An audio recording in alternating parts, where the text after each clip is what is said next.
এখন আমরা দেখাবো এই ভিডিওতে কিভাবে প্রিন্টার ডেনসিটি বাড়াতে হয় বা কমাতে হয়। সাধারণত আমরা যখন প্রিন্ট করি তখন কাগজের প্রিন্টে যদি প্রিন্ট কোয়ালিটিটা একটু সাদা থাকে অথবা একটু বেশি ডিপ থাকে তখন আমরা কম বেশি করার প্রয়োজন হয়। সেক্ষেত্রে আমরা কীভাবে কমাবো বা বাড়াবো, প্রথম ওকে চাপবো, তারপরে রাইট বাটনে চাপ দেবো, তাহলে সিস্টেম সেটআপ আসবে। সিস্টেম সেটআপ আসলে ওকে চাপ দেবো, চাপ দিয়ে রাইট বাটন চাপ দেবো একবার, দুইবার, তিনবার, চারবার। চাপ দেওয়ার পর প্রিন্টার ডেনসিটি এখানে ক্লিক করব। এখানে 4 করা আছে।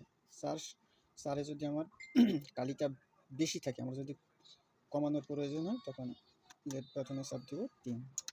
এখন এখানে ওকে চাপ দিলে এই সেটআপ হয়ে গেছে।